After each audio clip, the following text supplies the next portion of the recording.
Howdy, howdy, folks. It is Diecastbuffet here again, and welcome back to another Nascar Diecast review. Today we have the 2022 Kurt Busch McDonald's Moneylion Toyota Camry. This is one of the few Kurt Busch paint schemes to be made in 2022, which is his final full-time season. This is a very interesting paint scheme. I'm not really sure how I feel about this. We'll go through with that more in the video. So without further ado, let's go ahead and pop it out of the box. Alrighty, folks, we're at a good old box, and unfortunately this thing comes on a base because apparently McDonald's needs to, they need to have it on a base, guys. So let's gotta make sure everyone's safe.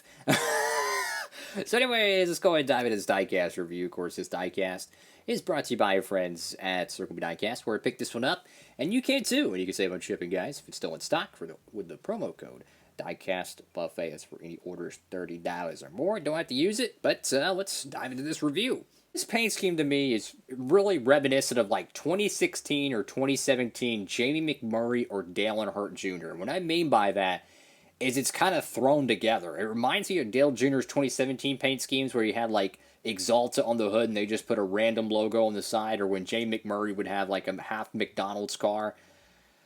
I don't know how I feel about this one right now. So you got the M&Ms. I'm an idiot. You got the giant M right there, the archway, or whatever you want to call it. Or is it W for Wumbo? Shout out to OBB for that. Oh, goodness. You got Camry right there, number 45. You have this really interesting kind of like a charcoal look at the front. I'm not really sure where that came from. I wish that was more present on the car because it's a nice shade of color.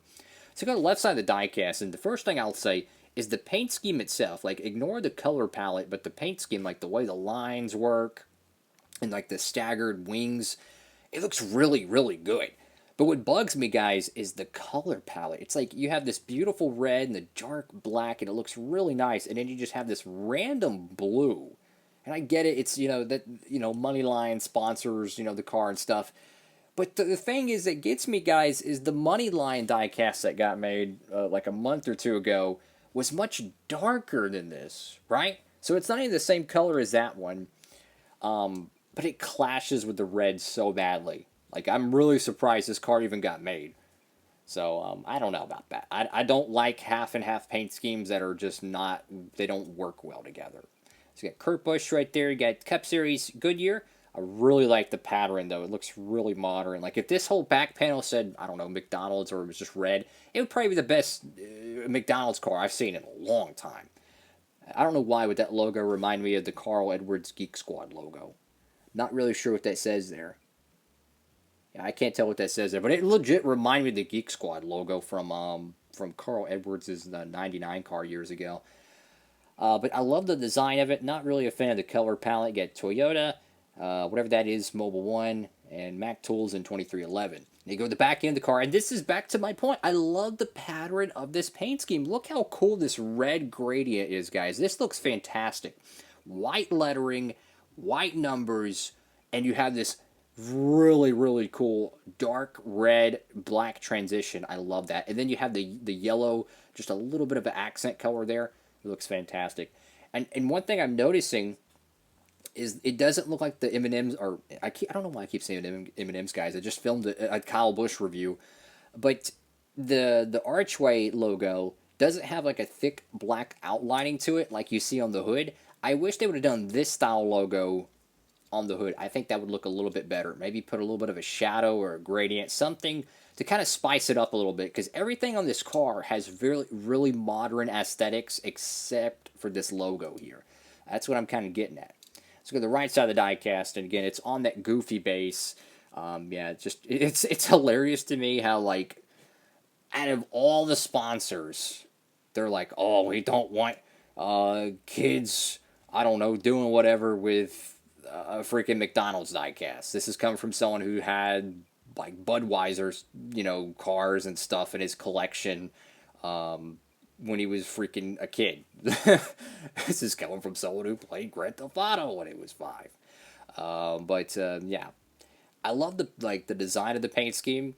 It looks fantastic, but I'm just not digging the color palette. Like, I get it, sometimes half and half. One sponsor wants to pay X amount and another sponsor's willing to pay X amount, but just not digging it, guys. So go to the roof of the car. Got the number 45. I like the modern aesthetics of this, of having the logo on one side and the wording on the other, but it's way too small, though.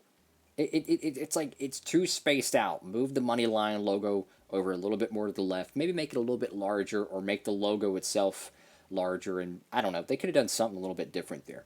Love the 45 font. Looks really cool. You got Kurt Busch in the back window, and you have nothing on the deck lid, which I think it's supposed to say Monster either here or here, and then it's supposed to say Monster Energy right there on the deck lid. And since, you know, we're already here, let's go ahead and do so. Oh, there we go. We got a Monster diecast. Okay, cool. But yeah, that's probably what he was supposed to be right there on the caboose deck lid. And then you go to the side panel.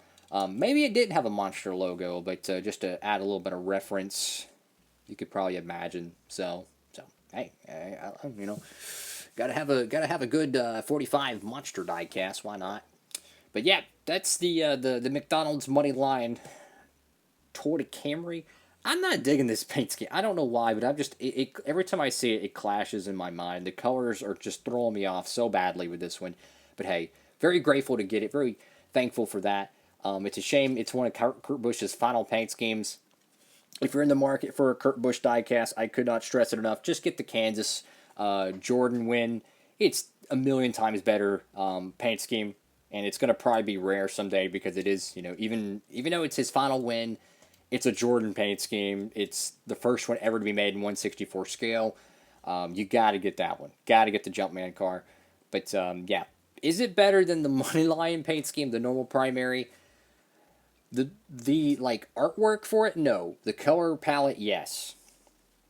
I love the artwork for this though. Like if you would just made the whole side, you know, panel the same sponsor, or make it red or whatever, it would look a lot better, in my honest opinion.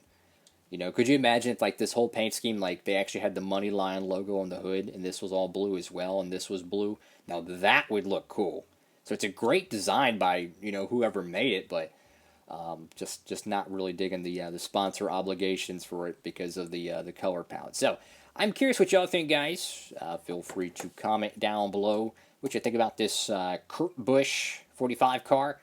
I would recommend skipping out on it if you're not a diehard Kurt Busch fan, in my honest opinion. Maybe I'm the only one who not a fan of this paint scheme. Like honestly, maybe I'm the only one, but I would much rather get a Christopher Buescher paint scheme, which is his dual win, which has those beautiful chrome numbers, beautiful, beautiful paint scheme.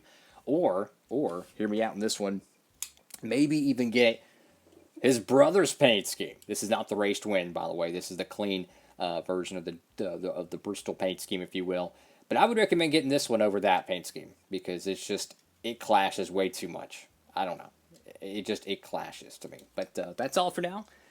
Thank you all so much for watching the video, guys. I do appreciate everyone who watches the channel. We're at, what, like 4,600 subscribers. It's just absolutely insane to think we have that many on the channel, guys. I remember we had 50 subscribers, and I was just through the moon for that. So, thank you all so much. All glory to God for that. And that's all for now. Have a great one, everybody. Diecastbuffet, signing off.